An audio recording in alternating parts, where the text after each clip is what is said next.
আৰম্ভ mission justice.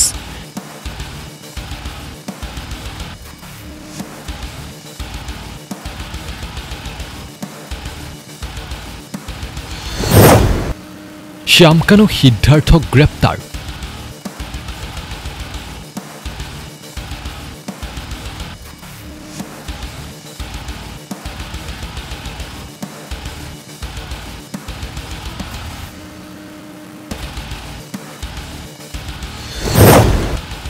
লকআপত ৰখা হৈছে শ্যামকানু সিদ্ধাৰ্থক।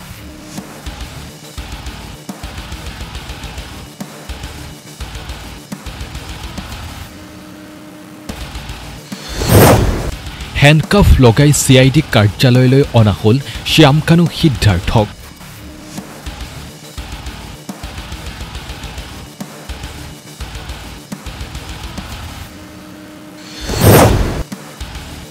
সিদ্ধাৰ্থৰ পৰা উদ্ধাৰ কৰিছে জুবিন গাৰ্গৰ মোবাইল ফোন।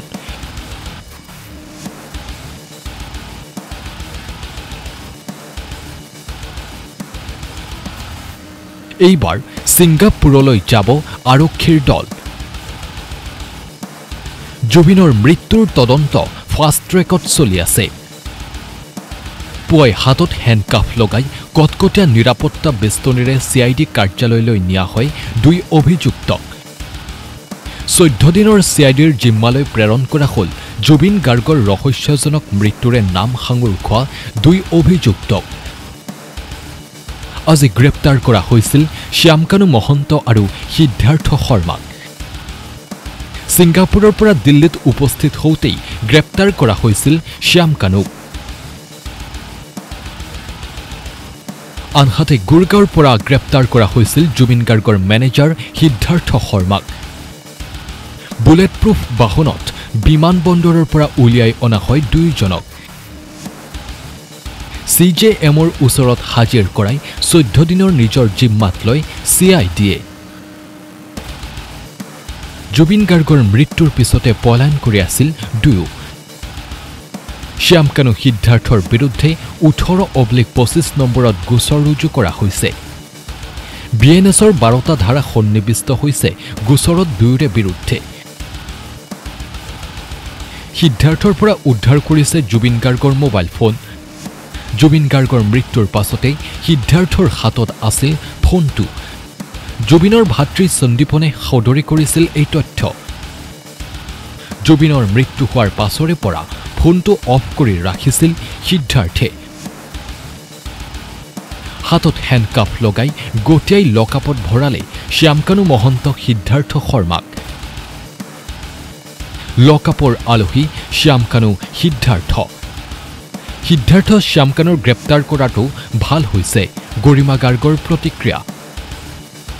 শ্যামকানু আৰু সিদ্ধাৰ্থক গ্ৰেপ্তাৰ কৰিছে ভাল কথা। চৰকাৰ আৰু ন্যায়ৰ ওপৰত আমাৰ সম্পূৰ্ণ বিশ্বাস আছে। এতিয়া তদন্ত ভালকৈ আৰম্ভ হ'ব মই ভাবিছোঁ, আৰু গোটেই কথাখিনি উলিয়াওক তেওঁলোকৰ পৰা। কি হৈছিলে আমাকো জানিবলৈ লাগে, সেই কথাটোৱে বহুত অশান্তি দি আছে মানে।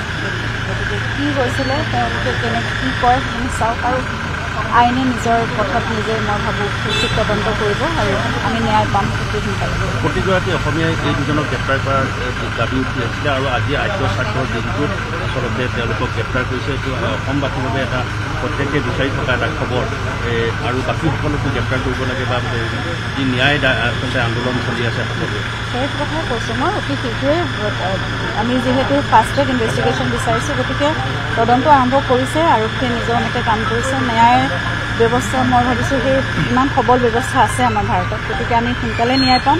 উচিত তদন্ত হওক, তেওঁলোকে নিজৰ মতে কাম কৰক, আমি মাত্ৰ সকলোৱে সহযোগিতা কৰিব লাগে।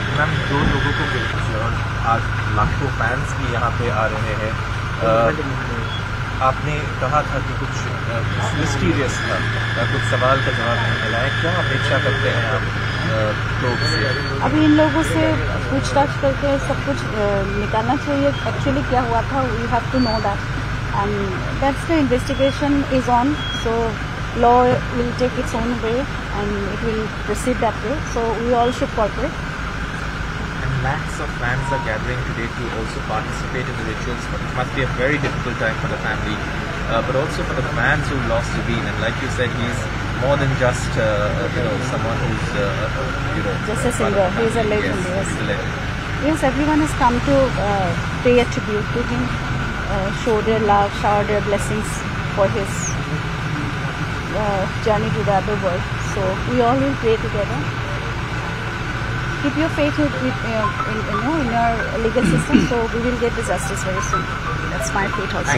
দুইজনকে গ্ৰেপ্তাৰ কৰা হৈছে কি ক'ব প্ৰথম ভাল কথা এতিয়া তদন্ত ভালকৈ আৰম্ভ হ'ব মই ভাবিছোঁ আৰু গোটেই কথাখিনি উলিয়াওক তেওঁলোকৰ পৰা কি হৈছিলে আমাকো জানিবলৈ লাগে সেই কথাটোৱে বহুত অশান্তি দি আছে মানে গতিকে কি হৈছিলে তেওঁলোকে কেনেকৈ কি কয় সেইখিনি চাওক আৰু আইনে নিজৰ কথাত নিজে মই ভাবোঁ উচিত তদন্ত কৰিব আৰু আমি ন্যায় পাম সেইটো সোনকালে প্ৰতিগৰাকী অসমীয়াই এই দুজনক গ্ৰেপ্তাৰ কৰাৰ দাবী উঠি আছিলে আৰু আজি আদ্য স্বাৰ্থৰ দিনটোত আচলতে তেওঁলোকক গ্ৰেপ্তাৰ কৰিছে এইটো অসমবাসীৰ বাবে এটা প্ৰত্যেকে বিচাৰি থকা এটা খবৰ আৰু বাকীসকলকো গ্ৰেপ্তাৰ কৰিব লাগে বা যি ন্যায় আচলতে আন্দোলন চলি আছে সকলোৱে সেই কথাই কৈছোঁ মই অতি শীঘ্ৰেই আমি যিহেতু ফাষ্ট ট্ৰেক ইনভেষ্টিগেশ্যন বিচাৰিছোঁ গতিকে তদন্ত আৰম্ভ কৰিছে আৰক্ষীয়ে নিজৰ মতে কাম কৰিছে ন্যায় ব্যৱস্থা মই ভাবিছোঁ সেই ইমান সবল ব্যৱস্থা আছে আমাৰ ভাৰতত গতিকে আমি সোনকালে ন্যায় পাম উচিত তদন্ত হওক তেওঁলোকে নিজৰ মতে কাম কৰক আমি মাত্ৰ সকলোৱে সহযোগিতা কৰিব লাগে मैम 2 लोगों को आज लाखों फैंस भी यहाँ पे आ रहे हैं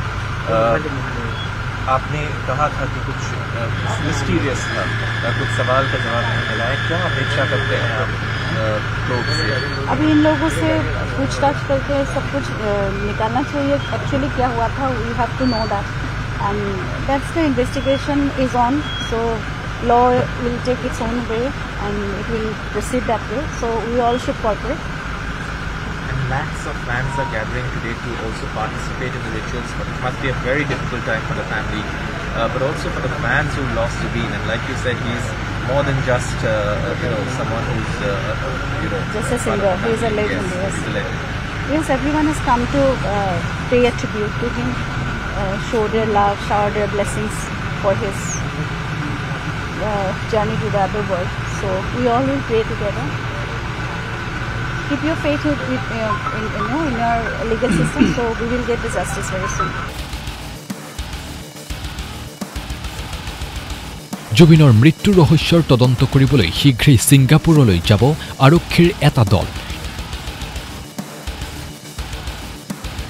ইতিমধ্যে ছিংগাপুৰৰ চৰকাৰৰ সৈতে সকলো আইনী ব্যৱস্থা কৰা হৈছে জুবিনৰ মৃত্যুৰ পৰৱৰ্তী তদন্ত ফাষ্ট ট্ৰেকত চলি আছে ঘটনাৰ সৈতে জড়িত আন অভিযুক্ত কেইজনো তদন্তৰ আওতাত আছে এই মন্তব্য আগবঢ়াইছে এছডিজিপি মুন্না প্ৰসাদ গুপ্তাই ইনভেষ্টিগেশ্যন এছআইটিয়ে চলাই আছে আৰু আজি যেহেতু আমি এৰেষ্ট কৰি পুলিচ কাষ্টডিত লৈছোঁ এতিয়া তেওঁলোকৰ জেৰা কৰি থকা হৈছে আৰু এতিয়া পৰ্যন্ত যিখিনি আমি এভিডেন্স পাইছোঁ তাৰ ওপৰত তেওঁলোকক সোধপোছ কৰা হ'ব আৰু পৰৱৰ্তী তদন্ত আমাৰ খুব ফাষ্ট ট্ৰেকত চলি আছে আমি ছিংগাপুৰৰ যিটো ইনভেষ্টিগেশ্যন আছে যেহেতু ছিংগাপুৰ এখন বেলেগ ৰাষ্ট্ৰ তাত তদন্ত কৰাৰ এটা বিশেষ প্ৰক্ৰিয়া আছে সেই প্ৰক্ৰিয়াৰ মাজেদি যাব লাগিব ভাৰত আৰু ছিংগাপুৰৰ মাজত মিউচুৱেল লিগেল ট্ৰিটি এখন আছে সেই ট্ৰিটিৰ মতে আমি তদন্ত কৰিম আমি ইতিমধ্যে আপোনালোকে হয়তো গম পাইছে আমি যেটো মিউচুৱেল লিগেল এছিষ্টেন্স ৰিকুৱেষ্ট বিচাৰিছোঁ সেইটো ইতিমধ্যে ছিংগাপুৰত গৈ পাইছে আৰু সেইমতে ছিংগাপুৰ ভাৰতৰ যি হাই কমিশ্যন যি ছিংগাপুৰত আছে তাৰ জৰিয়তে আমি ছিংগাপুৰৰ কনচাৰ্ণ যি অথৰিটি তেওঁলোকৰ লগত আমি যোগাযোগত আছোঁ আৰু তেওঁলোকৰ লগত যোগাযোগ কৰি আমাৰ টিম ৰেডি আছে আমি খুব সোনকালে ছিংগাপুৰলৈ টিম পঠিয়াম তাত ইনভেষ্টিগেশ্যন তাত যিখিনি ইনভেষ্টিগেশ্যন কৰিবলগীয়া আছে ছিংগাপুৰত যেহেতু এইটো আমি ছিংগাপুৰ অথৰিটিৰ সহযোগত কৰিব লাগিব সেইখন এখন বেলেগ ৰাষ্ট্ৰ আৰু মিউচুৱেল লিগেল ট্ৰিটি এছিষ্টেন্স ট্ৰিটিৰ জৰিয়তে কৰিব লাগিব সেইখিনি কাম আমাৰ ইতিমধ্যে কৰা হৈছে সকলোকে তদন্তৰ আওতাত অনা হ'ব আৰু যাৰ বিৰুদ্ধে যি ধৰণে আমি সাক্ষী এভিডেন্স পাওঁ সেইমতে আমি আইনগত ব্যৱস্থা ল'ম ইতিমধ্যে এৰেষ্ট কৰাৰ আগতে এওঁলোকৰ ঘৰ আমি চাৰ্চ কৰিছিলোঁ ঘৰ চাৰ্চ কৰোঁতে কিছুমান নথি পত্ৰ আমি জব্দ কৰিছিলোঁ তেওঁলোকক এৰেষ্ট কৰাৰ পিছত তেওঁলোকৰ পৰা যিখিনি পাইছোঁ মোবাইল ফোন ইত্যাদি সেইখিনি আমি জব্দ কৰিছোঁ এইটো আমি পাইছোঁ সেইটো আমি তদন্তত আনিছোঁ যেতিয়া এৰেষ্ট কৰা হয় বডি সাৰ্চ কৰা হয় যিহেতু সেইটো বডি সাৰ্চ কৰি গোটেই বস্তুখিনি থানাত জমা কৰি লোৱা হয় গতিকে মোবাইল ফোন এৰেষ্ট কৰাৰ পিছত থকাৰ প্ৰশ্ন নুঠে সকলো বস্তুখিনি জব্দ কৰা হয় লকআপত অনাৰ News Desk Report, A News 24/7.